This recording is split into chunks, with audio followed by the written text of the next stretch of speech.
એટલે દક્ષ પ્રજાપતિએ એક દિવસ નિર્ણય કર્યો કે મારે મોટો યજ્ઞ કરવો છે. ધન સમૃદ્ધિ અને સંપત્તિનો તો કોઈ પાર નથી.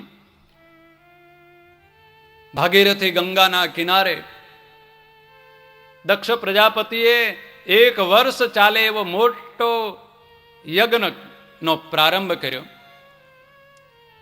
ઋષિ મહાત્માઓ, તપસ્વીઓ, વિદ્વાનો, બ્રાહ્મણોને આમંત્રણો આપ્યા છે. 1.25 લાખ બ્રાહ્મણો દક્ષ પ્રજાપતિના યજ્ઞમાં આવ્યા છે. 1.25 લાખ બ્રાહ્મણોને દક્ષ પ્રજાપતિ દરરોજ નવા ને નવા મિષ્ટાનો અને પકવાનો બનાવીને જમાડે છે. એમાં વિશેષતા એવી રાખી છે, સોનાના પાત્રમાં જમાડે.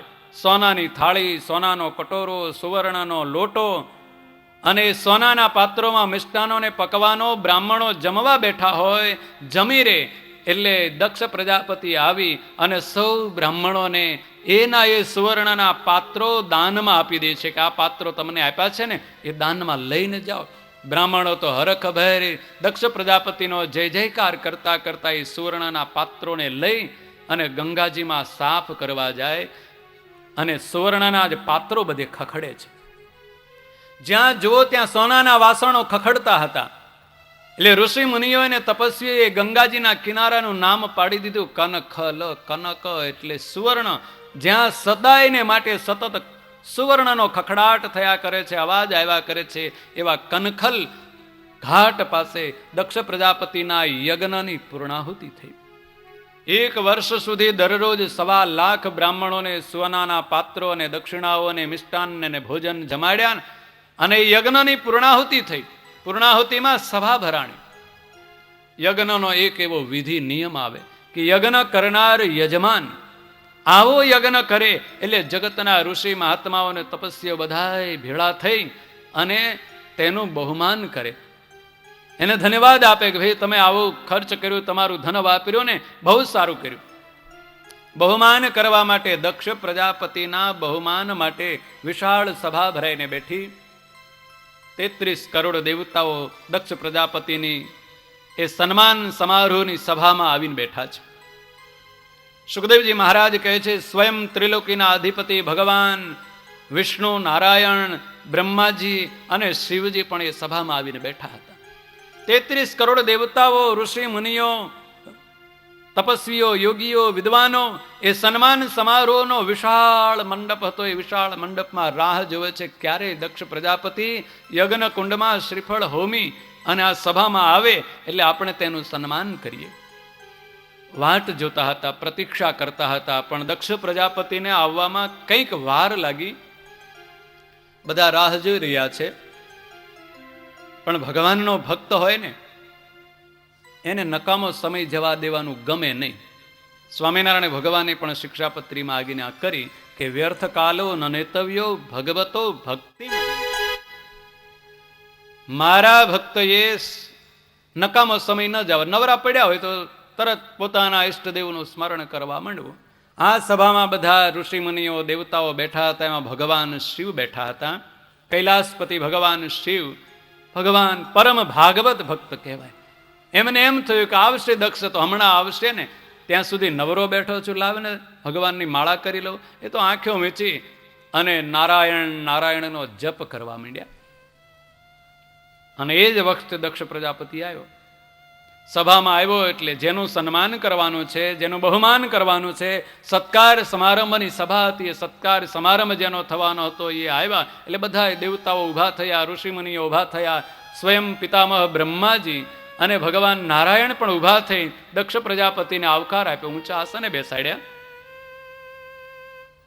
દક્ષ પ્રજાપતિને તો આમ કાહો તૂટવા મળી. હા, એટલા બધા લોકો મારું સન્માન કરે, મોટા મોટા દેવતાઓ, સ્વયં ભગવાન. પણ બાજુમાં દ્રષ્ટિ ગઈ, ત્યાં ભગવાન શિવ પરમાત્માના સ્મરણમાં લાગી ગયેલા હતા. આંખો વીંચેલી બંધ હતી. દક્ષ પ્રજાપતિ આવ્યો એ ખબર ન પડી તો બેઠા છે મને. એટલે દક્ષ પ્રજાપતિનો પિત્તો ગયો કે આ બધાય મારું સન્માન કરે ને જુઓ ને, આ શમશાનમાં રહેનારો મારો જમાઈ કહેવાય, મેં એને દીકરી આપી છે, છતાંય હું એનો સસરો આવું ઊભો નથી થતો. ક્રોધ ચડ્યો. ક્રોધમાં ને ક્રોધમાં દક્ષ પ્રજાપતિ ભગવાન શિવને મળ્યો ભાંડવા. જેમ તેમ બોલવા માંડ્યો, અપમાન કરવા માંડ્યો, તિરસ્કાર કરવા માંડ્યો. પણ એને જ સત્કાર સમારંભની સભા એટલે કોઈ બોલ્યું નહીં. પણ ભગવાન શિવે વિચાર કર્યો કે નીતિ એવું કહે છે કે જ્યાં સન્માન ન મળે, જ્યાં તિરસ્કાર થતો હોય ત્યાંથી ચાલી નીકળવું. સમજુ માણસે ત્યાં ઊભું ન રહેવું. ભગવાન શિવ સભા છોડીને ચાલ્યા ગયા કૈલાસમાં. દક્ષ પ્રજાપતિએ ત્યારથી જાહેરાત કરી દીધી કે આજથી આપણી નાત બાર, આ દેવતાઓની નાત બાર શિવ. કારણ કે અપવિત્ર છે, શમશાનમાં પડ્યો રહે છે, એને કંઈ વિવેક નથી, એને કંઈ બુદ્ધિ નથી, કંઈ વ્યવહાર આવડતો નથી, કંઈ સમજણ પડતી નથી. એટલે આપણી દેવતાઓની નાત બાર. કોઈએ તેને જમણવારમાં બોલાવવો નહીં, કોઈએ યજ્ઞમાં બોલાવવા નહીં, યજ્ઞમાં ભાગ નહીં. નાત બાર મૂક્યો, એને કોઈ વિવાહ ભાજનમાં કોઈ બોલાવે તો એને તકલીફ, કોઈ ન બોલાવે. દક્ષ એ પ્રજાઓનો અધિપતિ હતો. ભગવાન શિવને યજ્ઞનો ભાગ આંચકી લીધો. યજ્ઞ બંધ થઈ ગયા, ક્યાંય યજ્ઞ થતા નથી. શિવથી સૌ ડરે છે. ભગવાન શિવને, શંકરને છોડીને કોઈને યજ્ઞ કરવાની ઈચ્છા ન થાય કે કદાચ નથી ને કોપાયમાન થઈ જાય તો આપણો યજ્ઞ ખેદાન મેદાન કરી નાખે. વર્ષો વીતી ગયા, યજ્ઞ થતો નથી. એટલે સ્વયં દક્ષએ જ વિચાર, કોઈ ન કરે તો હું કરું. અને દક્ષએ યજ્ઞનો પ્રારંભ કર્યો. ફરી વાર એવા ને એવા મોટા યજ્ઞની જાહેરાત કરી અને ચારે બાજુથી દેવતાઓને, ઋષિમુનિઓને, દેવાંગનાઓને, અપ્સરાઓને આમંત્રણ આપ્યા અને ખાસ સૂચના આપી કે મારા યજ્ઞનો દરવાજો કૈલાસ દિશા તરફ છે. એટલે તમારે બધાએ દિવ્ય વિમાનોમાં બેસીને આવો ને કૈલાસ ઉપર થઈને આવવું. બધાને આમંત્રણ આપ્યા. ભગવાન શિવને આમંત્રણ ન મળ્યું. વિમાનો જવા મળ્યા, દેવાંગનાઓ જવા મળી, સખીઓ જાય છે. સતી ભવાનીને કહે છે કે દેવી, તમારા પિતા યજ્ઞ કરે છે ને તમે અહીંયા હાલો હાલો અમારી હારે. કે પિયરમાં કંઈક પ્રસંગ હોય અને પત્નીને કોઈ જવા ન દે તો જો પછી ઘરમાં શું થાય. સતી ભવાની ઉપડ્યા ભોળાનાથ પાસે. ભોળાનાથને કહે છે મારો બાપ યજ્ઞ કરે છે, ચાલો આપણે જઈએ. ભોળાનાથ કહે છે આ દેવીને કહેવું શું, એના બાપની વાત તો કહેવાય નહીં. પિયરનું કંઈ ઘસાતું બોલાય તો ઘરમાં જરૂર કંઈક ની કંઈક ધડાધડી થાય. શિવ બહુ જ વિવેકવાળા હતા. શિવજી પાસેથી ગ્રસ્તાશ્રમીઓ શીખ્યા જેવું છે. એમ ન કહ્યું તારા બાપે મને ગાળો દીધી. એવું આજનો પતિ હોય તો કહેવા જ મંડી પડે, તારો બાપ તો આવો છે ને આમ ને તેમ, મને આવું કહી નાખ્યું ફલાણે. શિવજી કંઈ બોલ્યા જ નહીં. શિવજી કહે છે હશે તારા પિતા યજ્ઞ કરે છે ને, પણ મેં અનુષ્ઠાન ચાલુ કર્યું છે ને એટલે મારે અવાય એમ નથી. સતી ભવાની કહે છે હવે અનુષ્ઠાન પછી કરજો, મારો બાપ યજ્ઞ કરે, ચાલો જઈએ. બહુ આગ્રહ કર્યો. ભોળાનાથ કહે છે કંઈ નહીં, હવે જવા દે ને, આપણે નથી જવું. પણ કે આમંત્રણ નથી ને. હવે બાપના ઘરે આમંત્રણ શેનું, ચાલો. કે સતીએ તો હઠ પકડી.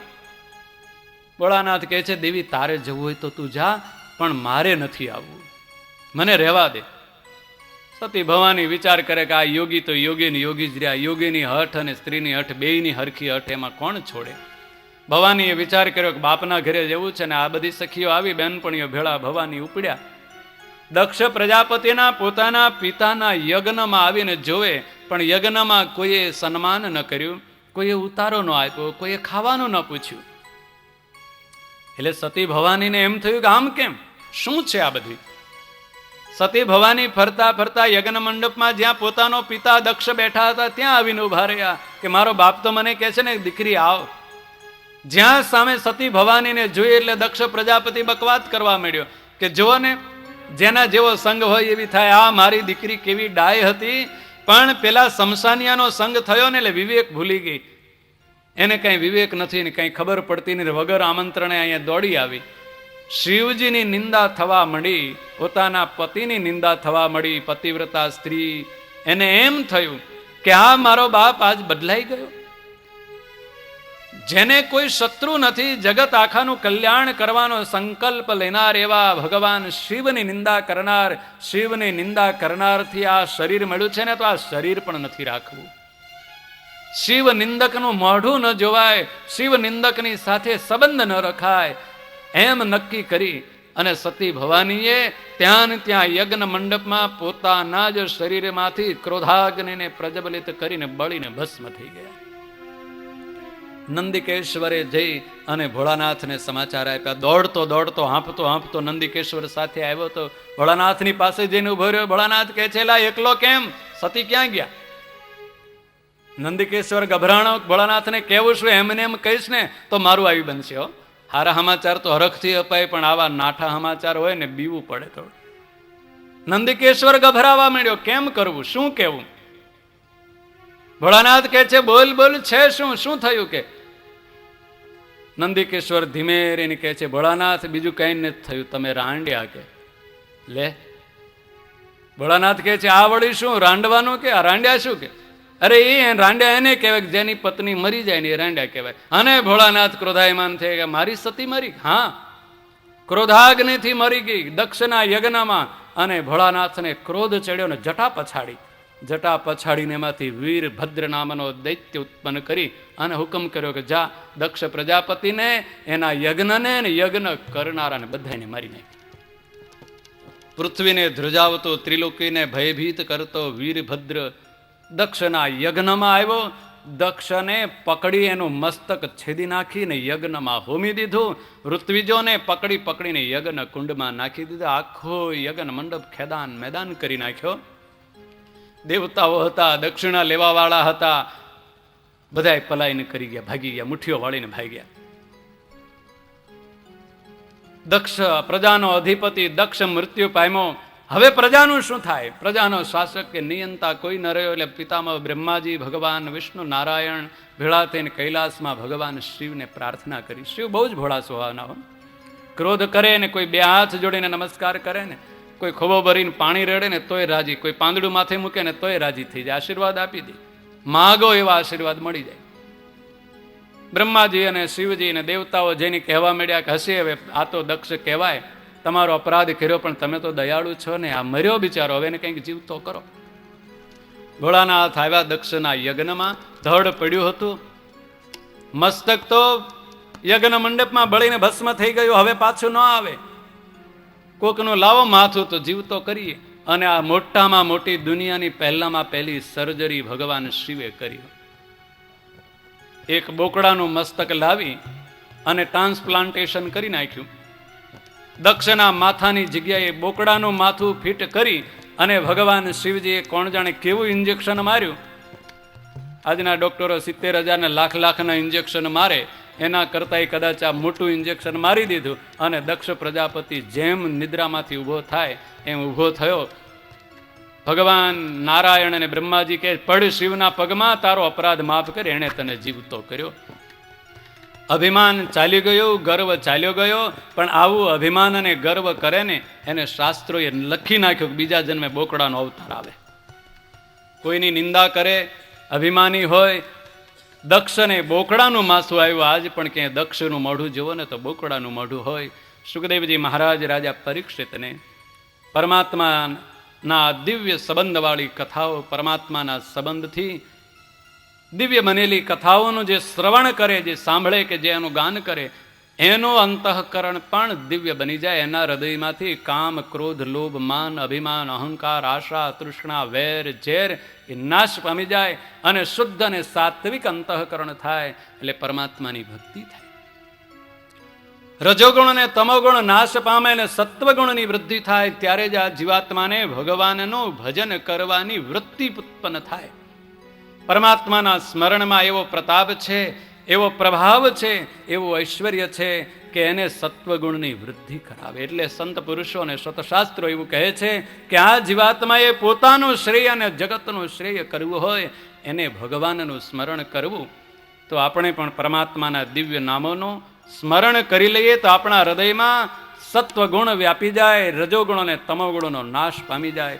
એવા પરમાત્માના દિવ્ય નામોનું થોડીક ક્ષણો સ્મરણ કરી લઈએ. બોલો સ્વામી નારાયણ નારાયણ નારાયણ. સ્વામી નારાયણ નારાયણ નારાયણ નારાયણ. સ્વામી નારાયણ સ્વામી નારાયણ સ્વામી નારાયણ સ્વામી નારાયણ નારાયણ નારાયણ. સ્વામી નારાયણ નારાયણ નારાયણ. સ્વામી નારાયણ સ્વામી નારાયણ સ્વામી નારાયણ સ્વામી નારાયણ.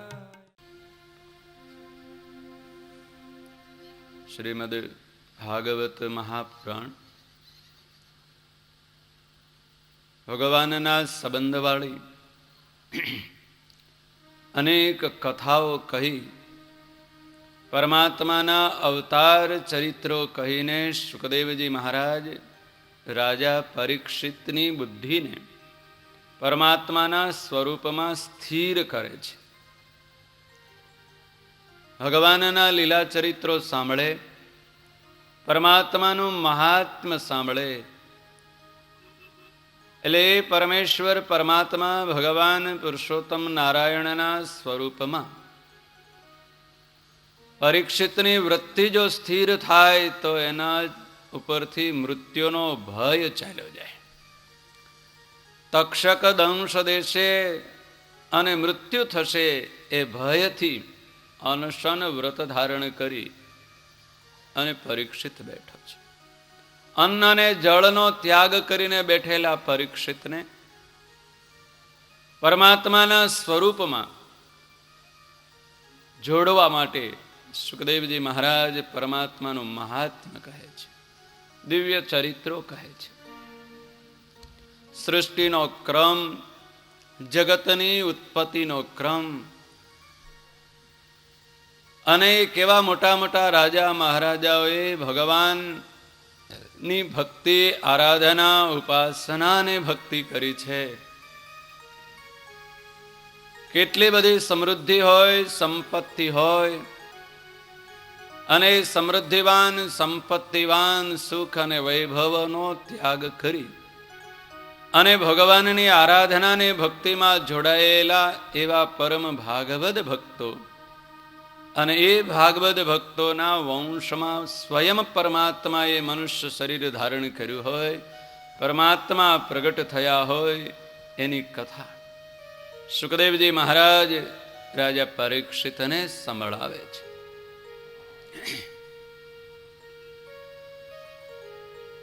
સ્વયંભૂ મનુના વંશથી આ આખી પૃથ્વી ભરાઈ ગઈ છે.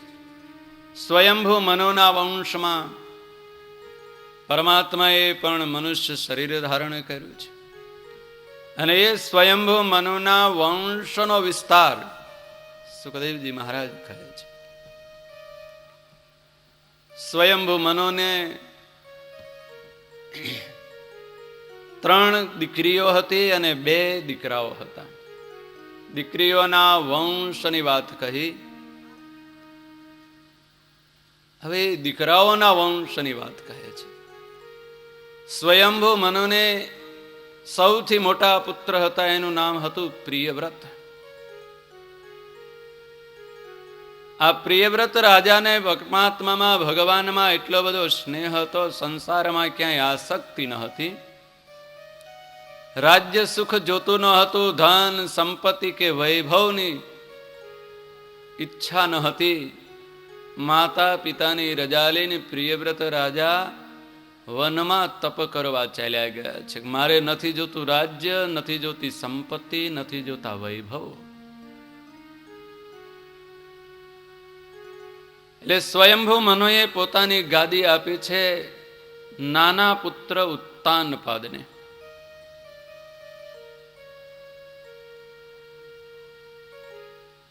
ઉત્તાનપાદ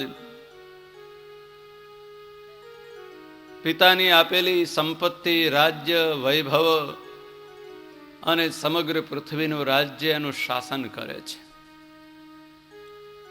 રાજ્યમાં ધન, સમૃદ્ધિ, સંપત્તિ અને વૈભવોનો કોઈ પાર નથી. ધનધાન્ય સમૃદ્ધિ વાળા આ વિશાળ રાજ્યનું શાસન કરતો ઉત્તાનપાદ રાજા, એને 2 પત્નીઓ છે. એકનું નામ છે સુનીતિ અને એકનું નામ છે સુરુચિ. માણસ માત્રનો જેમ સ્વભાવ હોય છે, પોતાની રુચિ પ્રમાણેની વાત હોય એ તો તરત ગમે. જીવનો સ્વભાવ એવો છે, એની રુચિ જ એવી છે. સંત પુરુષો અને શાસ્ત્રો એવું દ્રષ્ટાંત આપે છે. જેમ જળનો સ્વભાવ અને વાયુનો સ્વભાવ બે વિપરીત છે. માણસ માત્રનો સ્વભાવ, જીવનો સ્વભાવ જળના જેવો છે, અધોગતિ, નીચે જવાનો સ્વભાવ. જેમ જળનો સ્વભાવ નીચે જવાનો છે, આકાશમાંથી પડે એવું તરત સડસડાટ નીચે ચાલ્યું જાય. સૂર્ય તપાવીને આકાશમાં લઈ જાય, પણ જ્યાં સહેજ સૂર્યનો તાપ ઓછો થાય એટલે તરત જ નીચે ઢગલો થઈ જાય. આ જળનો સ્વભાવ આકાશમાં હોય ને આકાશમાંથી ઉપર આવે ત્યાં સુધી તો સૌને હિતકારી, પણ નીચે પૃથ્વીમાં સમાઈ જાય કોઈના કામમાં ન આવે.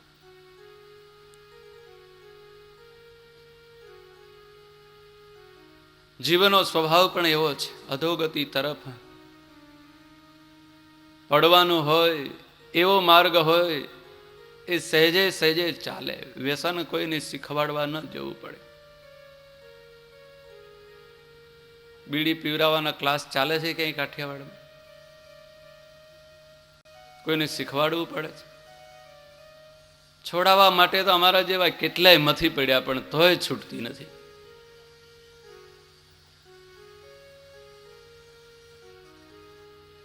અધોગતિ તરફ જવું હોય ત્યાં જીવ દોડતો પહોંચી જાય, એને કહેવું ન પડે. એટલે પાણીના જેવું, પાણીને ઉપર ટાંકીમાં ચડાવ્યું બધું કેવું કામમાં આવે? મહેનત કરીને ચડાવવું પડે. પણ એને સહેજ જો જગ્યા મળી હોય તો વગર પૂછે સડસડાટ કરતું નીચે ચાલ્યું જાય. પૃથ્વીમાંય ન રહે, પૃથ્વીમાંય અંદર ઉતરી જાય, કોઈનાય કામમાં ન આવે. પોતાનું સારું ન કરી શકે, જમીનમાં ભળે એટલે ગંદુ થઈ જાય, ગંધાતું થઈ જાય, ડોળું થઈ જાય. આકાશમાં હોય તો ચોખ્ખું હોય, એના સૌ વખાણ કરે, સૌના કામમાં આવે, કોઈનો ઉપકાર થઈ શકે. એમ જીવ જો પરમાત્મા સન્મુખ હોય તો પોતાનું ભલું કરી શકે, બીજાનું ભલું થાય.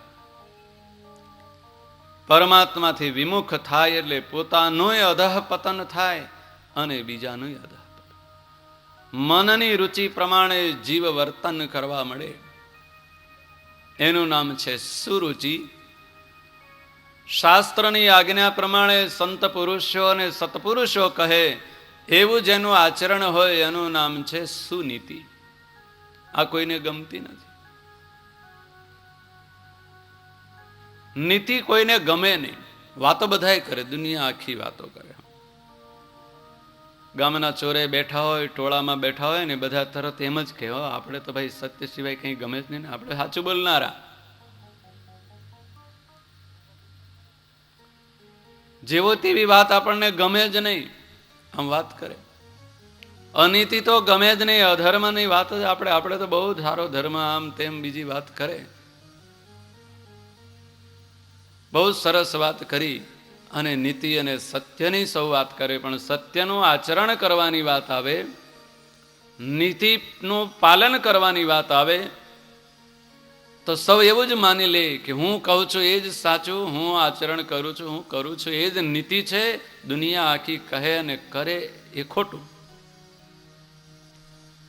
ઉત્તાનપાદ રાજાની પણ સ્થિતિ એવી જ હતી.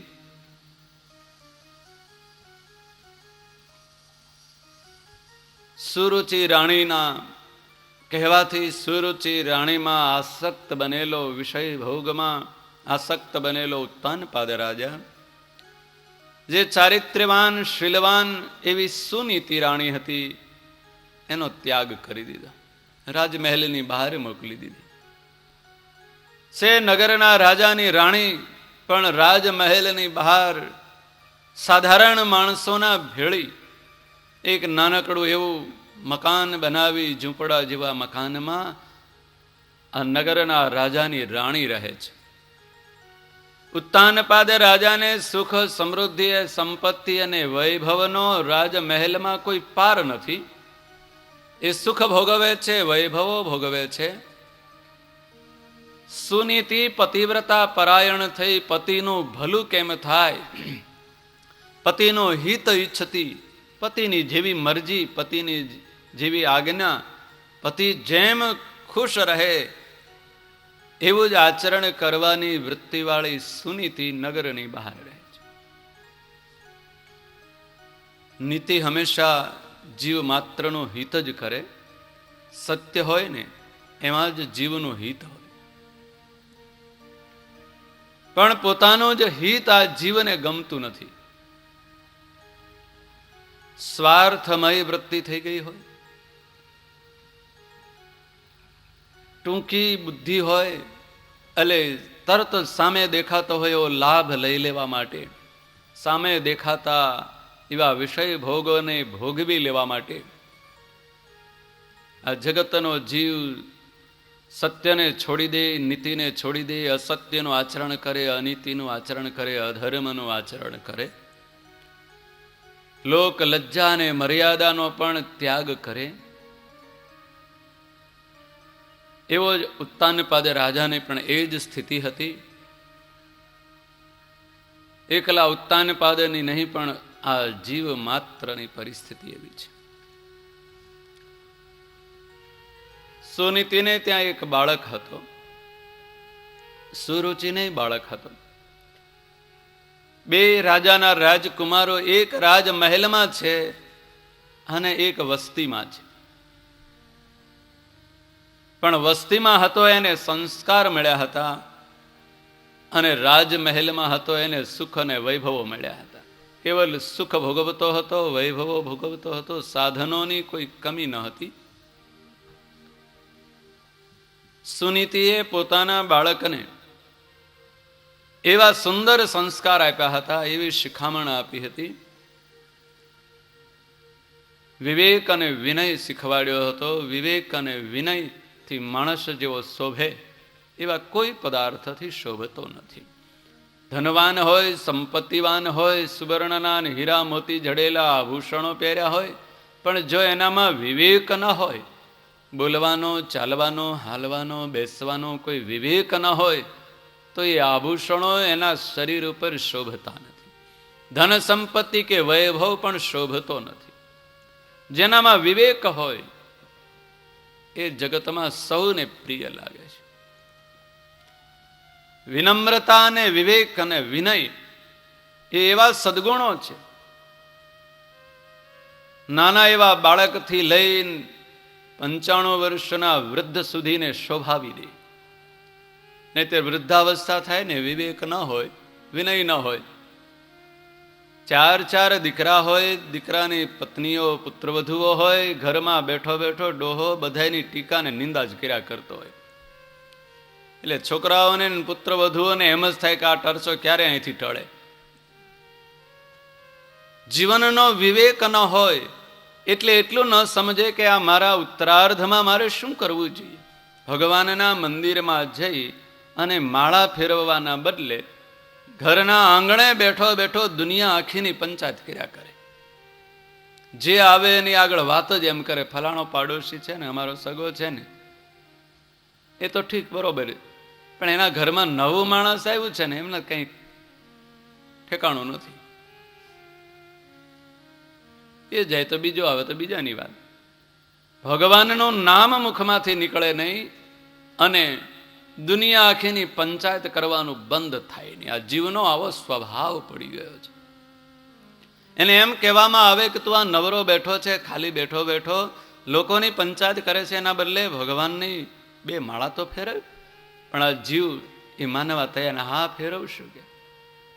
સતશાસ્ત્રો પોકારીને કહે, સંત પુરુષો કહે, સ્વયં ભગવાન કહે તો આ જીવને મનાય નહીં હોય. માનવાની ઈચ્છા ન થાય. અત્યંત દયાળુ અને કરુણામૂર્તિ એવા સ્વયં પરમાત્મા પૃથ્વી પર પ્રગટ થયા હોય ને, એ એમ કહે કે આ જીવનું ભલું આમાં થવાનું છે, એમ કરજે, સત્યનું આચરણ કરજે, ધર્મનું આચરણ કરજે. પણ બધા હા માથું ધૂણાવે, પણ આચરણ કરવાની વાત આવે તો બીજાને આંગળી ચીંધે, પેલો ક્યાં કરે છે, આ દુનિયા આખી ક્યાં કરે છે, મારો પાડોશી ક્યાં કરે છે, આ મોટા મોટા છે એ નથી કરતા ને આપણે શું. સૌ બીજાનું જોવે, અંતરદ્રષ્ટિ કરી અને પોતાનું જોવાનો આ જીવનો સ્વભાવ નથી. અવળા સ્વભાવનો જીવ, એને ગમે તેટલું કહેવામાં આવે તો એનું હિત ન સમજાય. ભગવાન સ્વામિનારાયણ 500 પરમહંસોને સાથે લઈ આના જીવને ચેતવવા માટે, એને સાવધાન કરવા માટે, પરમાત્માને માર્ગે વાળવા માટે ગામે ગામ ફરતા. કોઈ જિજ્ઞાસુ, કોઈ મુમુક્ષુ ઉપર એ ભગવાન સ્વામિનારાયણની દ્રષ્ટિ પડે ને તો તરત પ્રભુ એમ જ વિચાર કરે કે આને મોક્ષ કેમ મળે, આ દુઃખમાંથી, આ કષ્ટમાંથી, આ વેદનામાંથી આનો છુટકારો કેમ થાય. એવા તો એ દયાળુ મૂર્તિ પરમાત્મા સ્વયં આ જીવને સાવધાન કરતા હોય, પણ આ જીવને જરાય ચેતવું નથી, એને પોતાનું હિત સમજાતું નથી, પોતાનો જ સ્વાર્થ સમજાતો નથી. સ્વામિનારાયણ ભગવાન એક વખત ફરતા ફરતા કારિયાણી ગામમાં આવ્યા. 500 પરમહંસો સાથે હતા. કારિયાણીના દરબાર, માચા ખાચરના દરબારમાં ભગવાન સ્વામિનારાયણ ગામના ભક્તજનો શ્રીજી મહારાજને જમવા એમના ઘરે લઈ જાય. કોઈ આમંત્રણ આપે કે આજ મારા ઘરે રસોઈ જમવા પધારજો. સ્વામિનારાયણ ભગવાન પ્રેમથી આપેલું એ આમંત્રણ એને સ્વીકારીને જાય. એક દિવસ જતા હતા, દરબાર ગઢમાંથી બહાર નીકળ્યા, એક ભક્તના ઘરે જતા હતા. રસ્તામાં કેટલાય ઘર આવે, એમાં એક સદગ્રહસ્થનું ઘર આવ્યું. એ ઘરની આંગળ ફળિયામાં બેઠા બેઠા 80-90 વર્ષના ડોશીમાં, ઘરે પુત્રવધુઓ તો હશે જ, પણ પુત્રવધુએ ફરજ પાડી રાખેલી કે આટલું કામ કરો પછી ખાવા મળશે. એટલે આ 90 વર્ષના ડોશીમાની આગળ 2 હુંડલા ભરીને છાણાનો ઢગલો કર્યો ને કહે કે આ છાણા થાપી નાખો પછી ખાવા આવજો. એટલે ડોશીમાં પરાણે છાણા થાપવા માંડ્યા. આ ઉંમરે છાણા થાપતા હતા અને અનંત કોટી બ્રહ્માંડનો અધિપતિ ભગવાન પુરુષોત્તમ નારાયણ ત્યાંથી નીકળ્યા. ડોશીમાની આ દુઃખ અને દર્દ જોઈ, આ અવસ્થાએ આ મહેનત પરિશ્રમ કરવો પડે ને, એ પરમાત્માને સહન ન થયું કે આનું કલ્યાણ કરીએ તો બહુ સારું. સ્વામિનારાયણ ભગવાન જઈને આ ડોશીમાને કહે છે, માજી, એક વખત સ્વામિનારાયણ એવું બોલો ને તો આ તમારું બધું દુઃખ જતું રહે ને તમારું કલ્યાણ થાય. ડોશીમાની આંખોમાં પૂરું દેખાતું નહોતું, આમ નેજવા કરીને કહે છે, હા બા તમે કોણ છો? કહો છો વાત સાચી હો, કીધું હોય તો થાય ખરું. તમે કહો છો વાત બહુ સાચી છે, બહુ સારી વાત છે. સ્વામિનારાયણ ભગવાન બીજી વખત કહે છે, માજી અમે સ્વામિનારાયણ છીએ, જેને જગતના લોકો ભગવાન કહે છે, તમે સ્વામિનારાયણ એટલું બોલો એટલે તમારું કલ્યાણ થાય. ડોશીમાં રાજી થઈ ગયા, હા હા બહુ સારી વાત છે, બહુ સાચી વાત, તમે કહો છો બહુ સારી વાત છે, કીધું હોય તો કલ્યાણ થાય ખરું, એમાં ખોટી વાત નથી. એટલે ખોટી વાત નથી, કીધું હોય તો થાય પણ બોલાતું નથી. હા પાડે છે, આ જગતનો જીવ જાણે છે કે હું આ અધર્મ કરું છું, અનીતિ કરું છું, પણ છૂટતું નથી. આટલું ખોટું થાય છે, આટલું પાપ થાય છે, આટલું ચોરી થાય છે, આટલો અધર્મ થાય છે, આટલો અન્યાય થાય છે મારાથી, પણ મારાથી છૂટતું નથી. આ ડોશી એક નહીં પણ આ તો સાંભળનારા બધાને લાગુ પડે એવી વાત છે. ભગવાન સ્વામિનારાયણ કહે છે, ડોશીમાં બોલો. પણ ડોશીમાને ત્રીજી વખત પરમાત્મા કહે છે, માજી અમે સ્વામિનારાયણ તમારું કલ્યાણ કરીશું, સ્વામિનારાયણ એટલું બોલો. ડોશીમાં હા હા કરે પણ બોલે. બીજી બધી વાતો કરે પણ મુખમાંથી ભગવાનનું નામ ન નીકળે. સ્વામિનારાયણ એટલો શબ્દ બોલાય નહીં. 3 વખત આગ્રહ કર્યો છતાંય બોલ્યા ને એટલે મહારાજ તો થાકીને ચાલતા થયા. એની આ જીવનો આવો સ્વભાવ. શું કરીએ એના કોણ જાણે, કેટલા પૂર્વજન્મના કર્મ આડા આવતા હશે તો ભગવાનનું નામ લેવાતું નથી. એ આડા આવીને જીભ ઉપર બેસી જાય, જીભને વળવા ન દે. મંદિરના દરવાજાની પાસેથી નીકળવું હોય પણ પેલા કર્મ આડા આવી ન ભરે, દરવાજો દેખાવા જ ન દે. ઓટલે બેસી જાય, મંદિરના બહાર ઓટલે બેસી રહે, દરવાજામાં તાળું વખાઈ ગયું હોય એવું લાગે. આખો દિવસ બેસી રહે, ભગવાનની આરતી થાય ને એટલે કે હા ચાલો હવે જઈ ઘરે રોટલા મળશે. પણ અડધી મિનિટ મંદિરના દરવાજામાં ડોકિયું કાઢીને ભગવાનને વંદન કરાય નહીં. આ નડે, આડું કોણ નડે? હા, પૂર્વજન્મના કર્મ નડે. એવા પાપ કર્મ કર્યા હોય, એવા દુષ્કર્મ કર્યા હોય ને એટલે જમના દૂતો ધોકા લઈને ઉભા હોય કે આને અહીં ક્યાં ઘરવા દેવો. જો નથી ને એક વખત આ ભગવાન પુરુષોત્તમ નારાયણને મસ્તક નમાવી દેશે ને તો પછી એનું માથું ફોડવું હશે ને તો આપણા હથિયાર પાછા પડશે કે છે. આડા ઉભા રે, ન માથું નમાવા દે. ડોશીમાને સ્વયં ભગવાન સ્વામિનારાયણ કહીને થાક્યા, ન બોલાણું, ચાલતા થયા. સંતો ને પાર્ષદો હતા, વિચાર કરે કે આ ડોશીમાના ઉપર ભગવાને કેવી કરુણા કરી, કેવી દયા કરી, પણ છતાંય આ ડોશીમા જો ને સ્વામિનારાયણ બોલી શક્યા નહીં. પાર્ષદો અને સંતો તો ચાલતા થઈ ગયા, પણ કાઠી દરબારો સાથે હતા. સુરા ખાચરને એમ થયું કે આ ભગવાનને આ ડોશીમાનું કલ્યાણ કરવું છે, બીજું કંઈ નથી. ભગવાનને કામ કરવું હોય, આપણે કામ કરી નાખીએ તો ભગવાન રાજી કે. આપણે તો ભગવાનને રાજી કરવા છે ને. બધા જતા રહ્યા એટલે સુરો ખાચર પાસે જઈને ઉભા રહ્યા કે લાવીને આપણે કંઈક પ્રયત્ન કરીએ, મહેનત કરીએ. સ્વામિનારાયણ જો બોલાઈ જાય ને તો એનું કલ્યાણ થઈ. સુરો ખાચર પાસે જઈને ડોશીમાને કહે છે કે માજી કોણ હતું આ? કોણ હતું? ડોશી ઓળખી તો ગયા હતા. સુરા ખાચરને મનમાં એમ કે બોલશે કે સ્વામિનારાયણ હતા, એમ મોઢામાંથી સ્વામિનારાયણનું નામ આવી જશે ને. સુરો ખાચર પૂછે માજી કોણ હતું? ડોશીમાં પણ એવા માથાના ફરેલા. સુરા ખાચરને કહે લા ભાઈ આ તો રસ્તો છે, વટે માર્ગુ કેટલાય આવે ને કેટલાય જાય, આપણે શું હશે કોઈક ગયા કે. સુરો ખાચર કે પણ તમને કંઈક કીધું ને? શું કીધું? વાત તો કરો, શું કહેતા હતા? ડોશીમાં કે આપણે એવી બધાની વાતો સાંભળવા રહી તો જગતમાં જીવાય નહીં કે લે. શું કહેતા હતા આપણે શું પંચાયતે બોલ્યા કરે, આપણે આપણું કામ ભલું કે. સુરા ખાચરે બહુ પૂછ્યું હોય કે મને કહો તો ખરા શું કહેતા હતા, વાત તો કરો. ડોશી એકની બે ન થઈ, ન આપ્યો જવાબ. શું કહેતા હતા અને કોણ હતું એ ન કહ્યું, ઉડાવ જવાબ જ આપી દીધો. બોલવામાં બહુ ચતુર, ભૂલે ચૂકે ભગવાનનું નામ જો મોઢેથી નીકળી જાય તો આ જીવને એમ થઈ જાય કે જાણે મારી બધી સંપત્તિ લૂંટાઈ જશે. સુરો ખાચર કહે છે આ ડોશીને એમને હવે તો જવા દેવાય નહીં, ગમે તેમ કરી. ડોશીને પૂરું દેખાય નહીં એટલે સુરા ખાચરને એવી કળા આવડે, એવી બોલવાની ચતુરાઈ. થોડીક વાર દૂર જઈ અને વળી પાછા ધીમે રહીને આવ્યા. એમની પુત્ર વધુ આવતા હોય ને એમ આવી અને સ્ત્રીના અવાજ કાઢીને બોલ્યા. ડોશીમાં એમ માનશે કે અમારી પુત્ર વધુ આવી છે એટલે પાસે આવીને જેમ પોતાના વહુ દીકરાની વહુ બોલતા એમ આવીને ધીમે રહીને કહે છે માજી બોલ્યા કોણ નીકળ્યા હતા અહીંથી? આપણા છાણા બાણા માગતા નહોતા ને, કોણ હતું? ડોશીમાં કહે છે જવા દો ને, આપણે શું કામ, ગમે તે હોય કે.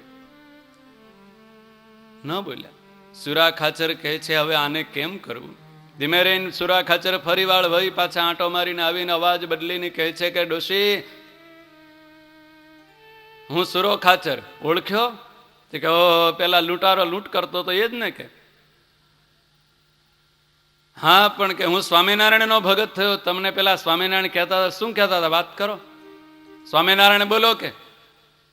ડોશી કહે છે મારી પાસે લૂંટવાનું કંઈ નથી, ઘરેણા હતા કાનમાં નાકમાં, એ તો બધા છોકરાની વહુને આપી દીધા, હવે તને કંઈ મળે એમ નથી, ભલો થઈને હાલતો થાકે. પણ કહે છે એમને હું નહીં જાઉં, સ્વામિનારાયણ બોલો કે. ન બોલી ડોશી. એટલે સુરા ખાચરને રીસ ચડીને ડોશીમાં છાણા થાપતા થાપતા બેઠા હતા, માર્યું પાટું પાડી દીધા. ડોશીમાં જબ્બર જબ્બર ગાળો દેવા માંડ્યા, મોટી મોટી મોટી મોટી ગાળો દેવા માંડ્યા. પણ સુરો ખાચર કહે છે આ તો બોલાવે છૂટકો કરવો. અડીવાળા મોટા મોટા બૂટ પહેરેલા હતા ને છાણા થાપેલા હતા, એના ઉપર ચાલ્યા, બધા છાણા ભાંગી નાખ્યા. થોડુંક છાણ પાટું મારીને માથે ઉડાડ્યું, ધૂળ ઉડાડી. ડોશીમાં મોટી મોટી ગાળો દેવા માંડ્યા, મોટી મોટી ગાળો દે. સુરા ખાચર કે જેટલી ગાળો દેવી એટલી દે, એમાં મને કઈ અડવાનું નથી. કપડા ખેંચવા માંડ્યા ને ધૂળ ઉડાડી. ડોશીમાં તોય ન બોલે સ્વામિનારાયણ. સુરા ખાચર વળી પાછા દૂર જઈને પછી કે ધીમે રહીને અવાજ બદલીને કહે છે ડોશીમાં કોણ હતું? આ હેરાન કોણ કરી ગયું તમને? અને ક્રોધમાં ને ક્રોધમાં ડોશીને ભાન ન રહ્યું અને બોલી ગયા કે મારા રોયા સ્વામિનારાયણ હતા કે. સુરો ખાચર તાળીઓ પાડીને નાચવા મળ્યા કે બસ હવે તારું કલ્યાણ કે હવે તને સ્વામિનારાયણ ભગવાન ધામમાં તેડી દેશે, મારું કામ પૂરું થઈ ગયું. ભૂલે ચૂકે પણ જો ભગવાનનું નામ આ જીવના મુખમાંથી નીકળી જાય તો એને પરમાત્માના ધામની પ્રાપ્તિ થાય. પરમાત્માના ધામને પ્રાપ્ત કરવું હોય તો પરમાત્માનો આશ્રય કરવો છે. પણ આ જીવને એટલો વિવેક નથી સૂજતો. અવસ્થા થાય, ઉંમર થાય, એ ભગવાનના નામ લેવાને બદલે જગતની નિંદા અને કુથલી અને ટીકાનું શસ્ત્ર એની પાસે આવી જાય. સુનીતિ પોતાના બાળકને વિનય શીખવાડે, વિવેક શીખવાડે કે આ મનુષ્ય દેહ મળ્યો છે એનાથી શું કરવું જોઈએ, શું કરાય, કોનું ભજન કરાય, કોનો આશ્રય કરાય, કેમ બોલાય, કેમ વર્તન કરાય, કેવું આચરણ કરાય. 5 વર્ષની ઉંમર થઈ બાળકની. સુનીતિનો બાળક એ ધ્રુવ કુમાર આંગણામાં નાના નાના બાળકોની સાથે રમતો હતો. આડોશી પાડોશીના બાળકો રમતા હતા, આનંદ કિલોલ કરે. કોઈક દિવસ ઉત્સવનો દિવસ આવે, કોઈનો વર્ષગાંઠ આવે, જન્મદિવસ આવે એટલે બાળકોને કોઈકે લાવીને કંઈક રમકડું આપ્યું હોય, કંઈક ખાવાનું આપ્યું હોય, એનો પિતા શહેરમાં ગયો હોય ને કંઈક ભાગ લાવ્યો હોય, એ બાળકોને મળ્યો હોય ને એ બાળકો ભેળા થઈને વાતો કરે, મારા પિતા આજ તો શહેરમાં ગયા હતા, મારા માટે આવું ખાવાનું લાવ્યા, આવું રમકડું લાવ્યા, આવું કપડું લાવ્યા. આમ બધાય વાતો કરે. બધા જ બાળકો પોતાના પિતાની પ્રશંસા કરે કે મારા પિતા તો શહેરમાં આવા ધનવાન છે, આવા સંપત્તિ વાળા છે, કે આવા મોટા અધિકારી છે. આમ સૌ બાળકો પોતપોતાના પિતાની પ્રશંસાને વખાણ કરે. આ બધાય બાળકોની વચ્ચે ધ્રુવ કુમાર તો મૌન બેઠો હોય. એક દિવસ મિત્રોએ પૂછી નાખ્યું કે ધ્રુવ, તારા પિતાની વાત કેમ નથી કરતો? અમને બધાને રમકડા લાવીને આપે છે, ભાગ લાવીને આપે છે, તારા પિતા કંઈ લાવે છે કે નહીં કોઈ દિવસ? અને ધ્રુવના મનમાં સંશય પેઠો કહો, આ બધાય વાતો કરે છે, મેં તો મારી માને જોઈ છે, પિતા કોને કહેવાય એ ખબર નથી, પિતા કોણ છે એ ખબર નથી. બાળકોની ભેળા રમતો રમતો એ ધ્રુવ કુમાર દોડતો દોડતો સીધો જ પોતાની મા પાસે પહોંચ્યો. સુનીતિ ઘરના કામકાજથી પરવારી અને જેવો સમય મળે એટલે પરમાત્માનું સ્વરૂપ ઘરમાં પધરાવી રાખ્યું હતું, એની પાસે બેસી અને પ્રભુની પૂજા કરે. ધ્રુવને દોડતો દોડતો આવીને જોયો એટલે સુનીતિના હૃદયમાં ફાળ પડી કે મારો દીકરો કોઈ દિવસ એને રમવાનો સમય પૂરો ન થાય ત્યાં સુધી આવતો નથી, આજ કેમ આવ્યો? શું થયું? કોઈએ તેનું અપમાન કર્યું? કોઈએ તેનો તિરસ્કાર કર્યો હશે? ચિંતાતુર માતાને જોઈ ધ્રુવ કુમાર ક્ષણવાર તો સ્થિર થઈ ગયો. વિચાર કરે, માને હું શું પૂછું? કંઈક વાત પૂછું અને માને ન ગમે તો?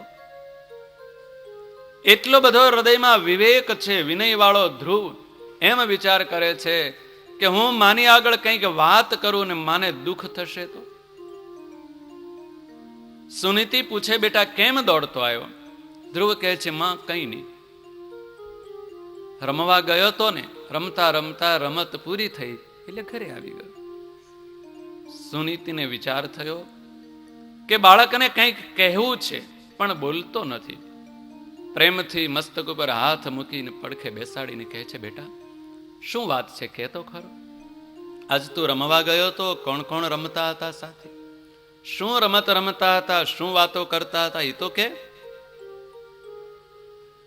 સુનીતિ વિનયપૂર્વક ધ્રુવની વાત કઢાવી લે. ધ્રુવ કહે છે, માં બધા જ બાળકો એવું કહેતા હતા કે તારો પિતા કોણ છે, અને એનો જવાબ મારી પાસે કંઈ ન હતો. સુનીતિ કહે છે, ઓ એમાં શું? કોઈકનો પિતા ધનવાન હશે, કોઈકનો પિતા વેપારી હશે, કોઈ મોટો અધિકારી હશે, કોઈની પાસે થોડું ઘણું ધન હશે, પણ તારો પિતા તો આ જગતનો, આ નગરનો રાજા, એવો ઉત્તાનપાદ રાજા, એ તારો પિતા છે. તું તો ઉત્તાનપાદ રાજાનો પુત્ર છે. રાજાનું નામ સાંભળ્યું ને એટલે ધ્રુવને તો આનંદ થઈ ગયો. હો, મારા પિતા તો રાજા છે. બસ માની પાસેથી એટલું જ સાંભળતાની સાથે છલાંગ મારીને કૂદી અને હર્ષમાં ને હર્ષમાં, આનંદમાં ને આનંદમાં કૂદતો ને નાચતો મિત્રોની પાસે પહોંચી ગયો. સૌ મિત્રો પોતપોતાની વાતો કરતા હતા. ધ્રુવ કુમાર આવીને કહે છે, મારા પિતા તો આ નગરના રાજા છે, કે જેની પાસે ધન, સમૃદ્ધિ અને સંપત્તિનો તો કોઈ પાર નથી, અને મોટો સુંદર રાજમહેલ છે. બાળકો હસવા મળ્યા. કેટલાક બાળકો કહે છે, જોને રાજાને પિતા બનાવે છે, રાજકુમાર હોય તો રાજમહેલમાં રહેતા હોય, એ કઈ અમારી ભેળા થોડા રે. ધ્રુવ કહે છે, અમારે તો જ્યાં રહીએ ત્યાં રાજમહેલ છે. મારી માતા જ્યાં રહેતા હોય એ રાજમહેલ. એક બાળક કહે છે કે અમે તો અમારા પિતાના ખોળામાં બેસીને વાલથી એમની પાસે કંઈક ની કંઈક વસ્તુ માગીએ, કંઈક રમકડું માગીએ, કંઈક ખાવાનું માગીએ છીએ. તું કોઈ દિવસ તારા પિતાના ખોળામાં બેઠો, કઈ માગ્યું? કેમ નથી માગતો? તારા પિતા જો આ નગરના રાજા હોય તો એના ખોળામાં બેસી અને તને વહાલ કરીને કેમ કઈ વસ્તુ ન આપે? ધ્રુવ કહે છે, એમાં શું, ચાલો કે અત્યારે જ. સુનીતિ તો ઘરમાં જ છે, અને ધ્રુવ કુમાર મિત્રોનું ટોળું લઈને, બાળકોનું ટોળું લઈ અને રાજમહેલ તરફ ચાલ્યો. રાજમહેલ જ્યાં આવ્યો એટલે સૈનિકો ઉભા હતા. હાથમાં હથિયારધારી સૈનિકો આ ધ્રુવની હિંમતને જોઈ ઓળખી ગયા કે આ તો રાજાનો રાજકુમાર છે. બીજાને તો રજા લેવી પડે, પણ રાજકુમારને રજા લેવાની કઈ જરૂર ન હોય. એને નથી અને રજા લેવાનું કહીએ અને અહીંયા જો રોકીએ અને કદાચ ભવિષ્યમાં જો એ રાજા થશે ને તો આપણું તો આવી જ બને ને. આપણે કેમ રોકાય? તો રાજા થવાનો છે, રાજકુમાર છે. એટલે સૈનિકો જેવો ધ્રુવ કુમાર આવ્યો એટલે એક બાજુ ખસી ગયા. કોઈ રોકતું નથી. મિત્રોની સાથે ધ્રુવ કુમાર સીધો જ રાજમહેલમાં, અંતઃપુરમાં, જ્યાં ઉત્તાનપાદ રાજા સુરુચિ રાણીની સાથે આનંદ કિલોલ કરતો હતો. ઊંચા સિંહાસન ઉપર બેઠેલા ઉત્તાનપાદ રાજાને જોઈ અને ધ્રુવ કુમાર ઓળખી ગયો કે આજ મારા પિતા. દૂરથી બે હાથ જોડીને સાષ્ટાંગ દંડવત પ્રણામ કરવા માંડ્યો. માએ શીખવાડી રાખ્યું હતું કે કોઈ માતા પિતા હોય, ગુરુજન હોય, કોઈ સાધુ પુરુષ હોય, કોઈ વિદ્વાન હોય, કોઈ બ્રાહ્મણ હોય, વડીલ હોય, સામે મળે તો બે હાથ જોડી નમસ્કાર કરી, ચરણ સ્પર્શ કરીને આશીર્વાદ માગવા. આ વિવેક કેમ ભૂલાય? ધ્રુવને એમ થયું કે આ મારો પિતા રાજા છે, પહેલો વહેલો મારા પિતાને મળવા આવ્યો છું, આ નગરના રાજાને મળવા આવ્યો છું, તો વિવેકપૂર્વક બે હાથ જોડી અને સાષ્ટાંગ દંડવત પ્રણામ કરવા માંડ્યો. સુરુચિ પડખે બેઠી બેઠી જોવે છે કે આ ધ્રુવ આવ્યો. હે, આ સુનીતિનો બાળક અહીંયા ક્યાંથી આવ્યો? હૃદયને કાળજું તો બળવા મળ્યું, પણ એનો વિવેક જોયો ને હૃદયમાં એમ થવા મળ્યું કે મારો દીકરો જો આવો ડાયો હોત તો કેવું સારું. મારો દીકરો જો આવો ચતુર હોય, મારો દીકરો જો આવો વિવેક વાળો હોત ને તો કેવું સારું. બીજાના પુત્રના સદગુણો જોઈને દુનિયા આખીના મા બાપને એમ થાય કે મારો દીકરો આવો હોય ને તો બહુ સારું. પણ એવા દીકરાને સંસ્કાર આપે તો એનાથી પણ ચડિયાતો થાય. દીકરાના માટે સંસ્કાર આપવાનો સમય આ જગતના જીવને મળતો નથી. વિષય ભોગ ભોગવવા, ધન સંપત્તિ એકઠી કરવી, સુખ ભોગવવું છે, કોઈને પરિશ્રમ કરવો નથી. પુત્રની પાછળ પરિશ્રમ કરવો પડે, એને સંસ્કાર આપવા પડે, એને શીખવાડવું પડે, એને વિવેક શીખવાડવો પડે, એને વિનય શીખવાડવો પડે, એને જ્ઞાન આપવું પડે, સમજણ આપવી પડે. એ નાના બાળકને, કુમળા બાળકને માટીના પિંડા જેવો એ કુમળું બાળક, એને આકાર આપવા માટે પેલા કુંભારને જેમ મહેનત કરવી પડે ઘડો બનાવવા માટે, એમ સંસ્કારી બાળક બનાવવા માટે માતા પિતાને મહેનત કરવી પડે. એવી તો કોઈ દિવસ નવરાશ ન હોય, બાળકને કોઈ દિવસ એવું ન કહ્યું હોય કે બેટા ભગવાનને બે હાથ જોડીને દર્શન કર્યા, અને પછી મોટો થાય ને પછી કાંઈ ન માને, જાત જાતના વ્યસનો અને દુરાચારમાં ફસાઈ ગયો હોય ને પછી લમણે હાથ દઈને જગતનો જીવ રોદડા રોવે કે દીકરાઓ માનતા નથી, વ્યસની થઈ ગયા છે, રખડવામાં ભણવામાં ક્યાંય ધ્યાન નહીં, શું કરીએ? જમાનો બદલાઈ ગયો એવું કે.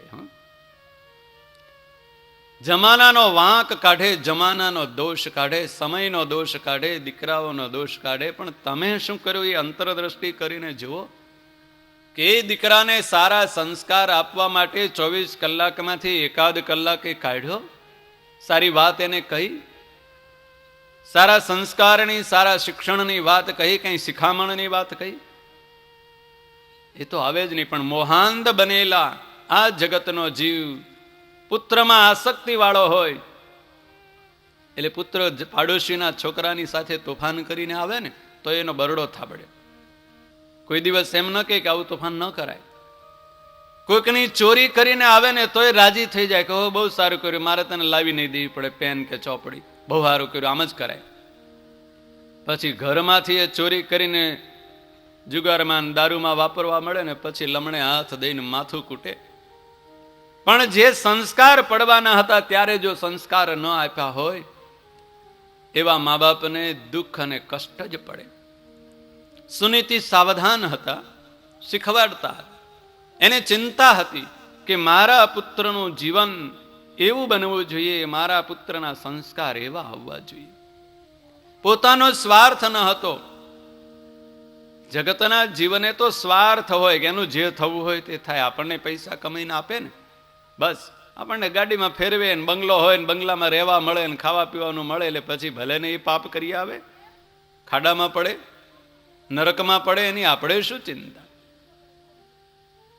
એને મોક્ષ મળે, એના પર ભગવાન રાજી થાય, એનું જીવન ઉર્ધ્વગતિ વાળું બને. એવી તો આ જગતના જીવને કોઈ દિવસ પરોપકાર પોતાના પુત્ર ઉપર પણ ન હોય. પોતાનો સ્વાર્થ જ જોવે. અને સ્વાર્થી જગતનો જીવ એમ આશા રાખે, કોઈક બીજાનામાં સદગુણ દેખે એટલે એમ વિચાર કરે કે આવા સદગુણ વાળો મારે પુત્ર હોત તો આ સુરુચિને પણ એમ જ થવા માંડ્યું. આ કેવો વિવેક છે! મારો દીકરો તો કોઈ દિવસ મને જય નારાયણી કરતો નથી ને હાથે લગાડ કહીએ છીએ એને અવળું કરે.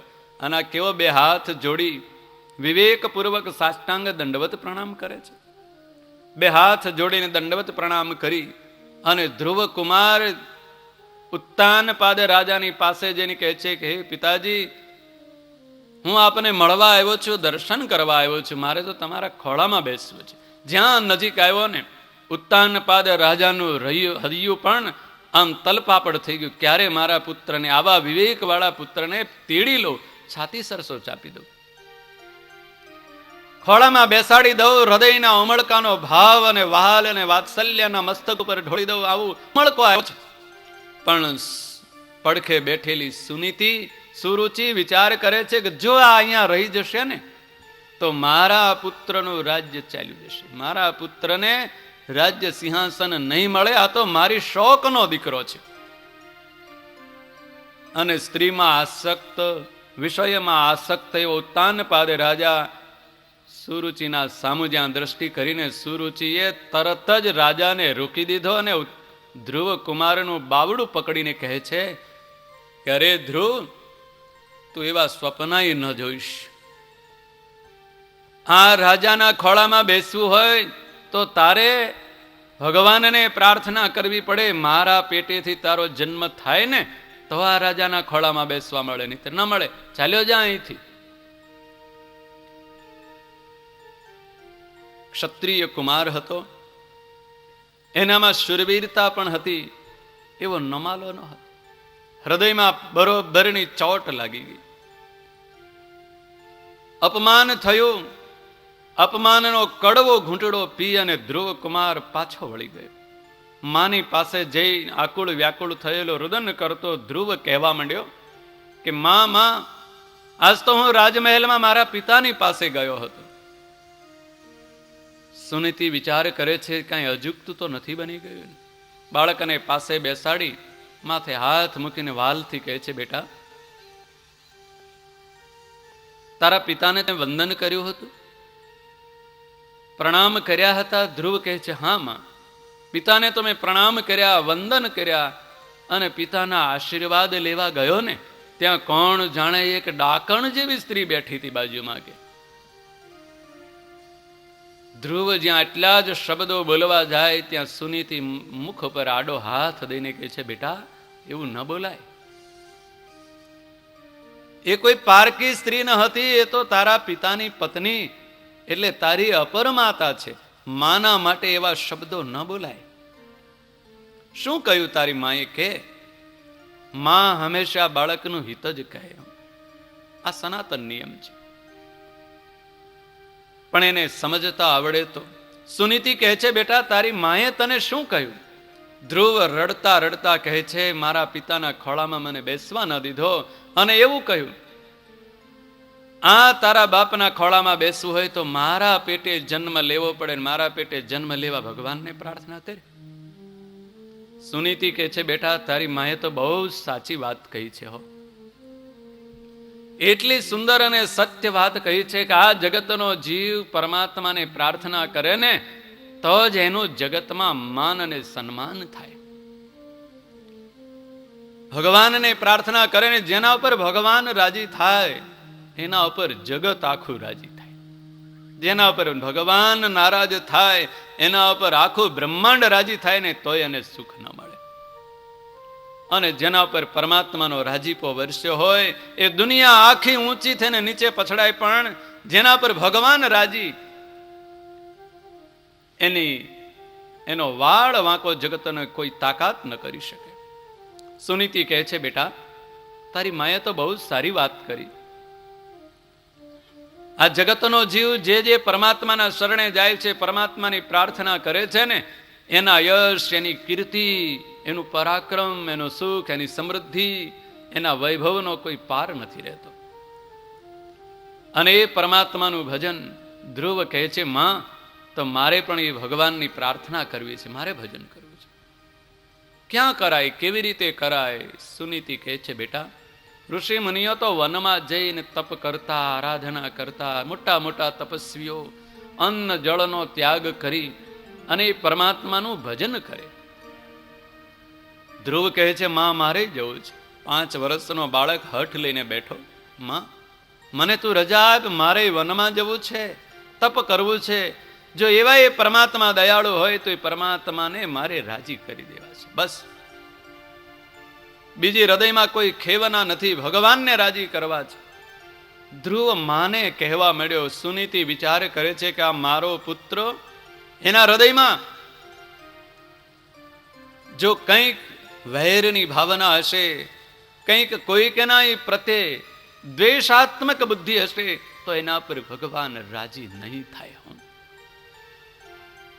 જગતના વિકારોને લઈને ગયેલો જીવ પરમાત્માની પાસે જઈને ગમે તેવી પ્રાર્થના કરે ને, પણ જેનું મન વિકારવાન હોય, જેના હૃદયમાં કામ, ક્રોધ, લોભ, મદ, મત્સર, અભિમાન હોય, જેના હૃદયમાં ઈર્ષા, દ્વેષ અને વૈર હોય, એના ઉપર ભગવાન કેમ રાજી થાય? મારી શોકની સાથે જેણે એનું અપમાન કર્યું છે એની સાથે જો વૈર બુદ્ધિ હશે, દ્વેષ બુદ્ધિ હશે તો મારા પુત્ર પર ભગવાન કેમ રાજી થાય? માતા પિતાના આશીર્વાદ ન મળ્યા હોય તો ભગવાનનો રાજીપો ક્યાંથી મળે? સુનીતિ કહે છે, બેટા તારે તપ કરવા જવું હોય ને હું તો બહુ રાજી છું. અંતઃકરણના આશીર્વાદ મારા તારી સાથે છે, પણ તારા પિતાના આશીર્વાદ વગેરે ભગવાન રાજી નહીં થાય. તારી અપર માતાના આશીર્વાદ લેવા પડે. અપર માતાને 2 હાથ જોડી પ્રણામ કરી અને તું એમની રજા લઈ આવે, તારા પિતાની રજા લઈ આવે. એ જો રજા આપે તો હું તો ક્યાં ના પાડું છું તને. સુનીતિએ બીજા જ દિવસે ધ્રુવ કુમારને રાજમહેલમાં મોકલ્યો. ફરીવાર ધ્રુવને જોતા જ સુરુચિના હૃદયમાં વળી ફાળ પડી કે એક વખત કાઢ્યો તો અપમાન કરી અને ફરીવાર પાછો આવ્યો. પણ ધ્રુવને આવવાનું આ વખતે કારણ બીજું હતું. માએ શીખવાડ્યું હતું એમ પહેલા સુરુચિના અપર માતાના ચરણમાં વંદન કરી બે હાથ જોડીને પ્રાર્થના કરવા માંડ્યો કે માં, તમે મને આશીર્વાદ આપો. સુરુચિ વિચાર કરવા મળી છો, હૃદય ભરાઈ ગયું. છોકરો કેવો વિવેક વાળો છે, કેવો વિનય વાળો. આ મારો દીકરો હોત તો કેવું સારું. ક્યાં મારી શોકને ત્યાં જન્મો, મારે ત્યાં જન્મો હોત તો કેવું સારું. સુરુચિ એમ વિચાર કરે છે કે આ આશીર્વાદ માગે છે, કેવા હૃદયના ઉમળકાથી આશીર્વાદ આપું. મુખથી બોલી શકાતું નથી, પણ હૃદયના ઉમળકાથી આશીર્વાદ અપાઈ ગયો છે કે તારો વિજય થશે. સુનતીના ચરણમાં પડી સુરુચિને વંદન કરીને કહે છે કે માં, મારે તપ કરવા જવું છે. તપનું નામ સાંભળ્યું ને? તપ કરવા જવું છે. વનમાં જઈને તપ કરી સલે. સુરુચિને એમ થયું કે આ સારું, ટાઢા પાણીએ ખસી જશે, કાંટો જશે. વનમાં જશે, ક્યાંય સિંહ ને દીપડા ને વાઘ એને ફાડી ખાશે. આ 5 વર્ષના બાળકને વનમાં જવાનો દોડ છે, ભલે જાતો કે જવા દો. રાજી રાજી થઈ ગઈ. કહો બેટા જલ્દી જા. માના આશીર્વાદ મળ્યા એટલે ધ્રુવ પિતાના ચરણમાં વંદન કરી અને ઉત્તાનપાદને કહે છે, પિતાજી મારે વનમાં તપ કરવા જવું છે. ઉત્તાનપાદ રાજાને હૃદયમાં એમ ચિંતા થવા મળી કે વનમાં જવાનો ને વાનપ્રસ્થાશ્રમ સ્વીકાર કરવાની સમય તો મારો થઈ ગયો છે, એના બદલે આ 5 વર્ષનો બાળક જશે વનમાં. એ મારી પાસે રજા લેવા આવ્યો. વિચાર કરે છે, સુરુચિ વિચાર કરે છે કે આ જો વિલંબમાં ના પાડશે ને તો અહીંયા રોકી લેશે. જલ્દી કહેવા મળી કે આપી દો આશીર્વાદ. વાર શું કરો છો, જવા દો. કે સ્ત્રીમાં આસક્ત બનેલો ઉત્તાનપાદ વિષય ભોગમાં આસક્ત હતો. વિવેક ભૂલી ગયો. એને કઈ ભાન ન રહ્યું કે હું કેવા આશીર્વાદ આપું છું, કેવી રજા આપું છું. બાળકને મારાથી આવી રજા અપાય કે ન અપાય એનો વિવેક ન રહ્યો. વિષયાસક્ત બનેલો જીવ એ વિવેકને ભૂલી જાય. ઉત્તાનપાદે 2 હાથ મસ્તક ઉપર મૂકીને આશીર્વાદ આપ્યા કે જા, તારા ઉપર ભગવાનની કૃપા થશે. આશીર્વાદ લઈ અને સુનીતિની પાસે આવીને કહે છે કે માં, મને તો આશીર્વાદ મળ્યા, હવે તું આશીર્વાદ આપ. મારી અપર માતાએ પણ કહ્યું છે અને પિતાએ પણ કહ્યું છે. સુનીતિ કહે છે, બેટા હું તો તારી સાથે જ, તારા માટે જ મારું જીવન છે. મારા હૃદયના આશીર્વાદ છે, અંતઃકરણના આશીર્વાદ છે. હું ભગવાનને ગદગદ કંઠે પ્રાર્થના કરીશ, તારી ડગલે ને પગલે રક્ષા કરશે. માટે તું જા, શુભ મુહૂર્ત જોઈ. 5 વર્ષનો બાળક માતા પિતાનું ઘર છોડી અને ભગવાન મેળવવા માટે બહાર નીકળ્યો. ભગવાન મળે મને, ભગવાનને રાજી કરવા છે, પરમાત્માને રાજી કરવા છે. સુખદેવજી મહારાજ શ્રીમદ ભાગવતના આ એક શ્લોકમાં એવું લખે છે કે ભગવાનને પણ ચિંતા થવા મળી, ત્રિલોકી ડોલવા મળી. ભગવાનને ચિંતા થવા મળી કે આ 5 વર્ષનો બાળક જગતના નિયમોને એક બાજુ મૂકી અને સ્વયં તપ કરવા ચાલ્યો. જગતનો નિયમ તો એવો છે, વાનપ્રસ્થી બને ને 50 વર્ષ પૂરા થાય એટલે સંસારની જાળ જંજાળને છોડી અને જીવ માત્ર એ વાનપ્રસ્થ સ્વીકાર કરી લેવું જોઈએ. જગતનો વ્યવહાર છોડી દેવો જોઈએ. સંસારનો વ્યવહાર છોડી અને ભગવાનની આરાધના કરવા માટે 50 વર્ષના માણસે વ્યક્તિએ જોડાવવું જોઈએ. એના બદલે આ 5 વર્ષનો બાળક વનમાં તપ કરવા જાય. તપ કેવું કરવું, તપ કેમ કરવું, એનો કંઈ જેને ખ્યાલ નથી. હજી જગતમાં એણે કોઈ ગુરુ કર્યા નથી. એટલે ભગવાન નારાયણે નારદ મુનિને પ્રાર્થના કરી, હે નારદ મુનિને પ્રેરણા કરી કે જાઓ જાઓ, આ એક 5 વર્ષનો રાજકુમાર ઘર બાર કુટુંબ પરિવાર છોડીને, નગર છોડીને વનમાં નીકળ્યો છે. નારદ મુનિ હાથમાં વીણા લઈ નારાયણ નારાયણ કરતા સામે આવીને ઉભા રહ્યા. રસ્તે સામા આવતા સાધુ મહાત્માને જોયા. માએ શીખવાડી રાખ્યું હતું કે કોઈ સાધુ પુરુષ આવે, કોઈ સંત હોય, કોઈ ભગવાનના ભક્ત હોય ને, એને 2 હાથ જોડી સાષ્ટાંગ દંડવત પ્રણામ કરવા અને આશીર્વાદ માંગવા. ધ્રુવ કુમાર તરત જ રસ્તા વચ્ચે ધૂળ અને માટી પડેલી હતી, છાણ પડેલું હતું, એમાં સાષ્ટાંગ દંડવત પ્રણામ કરવાનું. ચરણમાં દંડવત પ્રણામ કરી બે હાથ જોડી ચરણ સ્પર્શ કરીને કહે છે, ગુરુ મહારાજ મને આશીર્વાદ આપો, મારે તપ કરવા જવું છે. નારદ મુનિના હૃદયમાં પણ ચિંતા પેસી ગઈ. કહો મને ગુરુ કીધો, ગુરુની જવાબદારી બહુ જ મોટી વધી જાય છે. આ બાળક, નિર્દોષ બાળક, 5 વર્ષનો બાળક મને એમ કહે છે કે ગુરુ મહારાજ મને આશીર્વાદ આપો. એટલે ગુરુપણાની જે જવાબદારી છે ને ભગવાનની પ્રાપ્તિ થાય, રસ્તામાં જે કાંઈ વિઘ્નો આવતા હોય એ દૂર કરવાની, ભગવાનનું ભજન કેમ કરવું એ શીખવાડવાની મારી જવાબદારી આવી. નારદ મુનિ કહે છે, બેટા તપ તો હું કરીશ, તારો પિતા કરશે, તારે તપ કરવાની ક્યાં જરૂર? આ 5 વર્ષની તારી નાનકડી એવી ઉંમર, તારે તો રમવાનો સમય છે બેટા, તું રમ. તારે જોઈએ એવા રમકડા હું તને અપાવી દઉં, તારે જોઈએ એવા સાધનો અપાવી દઉં, તારે રાજમહેલમાં રહેવું હોય તો રાજમહેલમાં રહેવાની વ્યવસ્થા કરી દઉં. ચાલ, તારા પિતાને હું કહું છું. ધ્રુવ કહે છે, ગુરુ મહારાજ હું પાછો વળવા માટે ઘરેથી નથી આવ્યો. પાછું વળવું એ મારું કામ નથી. જે લક્ષ્યના માટે હું ઘરેથી નીકળ્યો છું એ મનમાં દ્રઢતાપૂર્વક દ્રઢ નિશ્ચય કરીને નીકળ્યો છું. કાર્યમ સાધયામી વા દેહમ પાતયામી. કાં તો કાર્યની સિદ્ધિ કરીને પાછો આવીશ, કાં તો મારો શરીર પડી જશે. આ દ્રઢ મનોબળ વાળા ધ્રુવને જોઈ અને નારદજીએ મસ્તક ઉપર હાથ મૂકી અને આશીર્વાદ આપી દીધા. જ્યાં તારા ઉપર ભગવાન રાજી થશે, પ્રસન્ન થશે.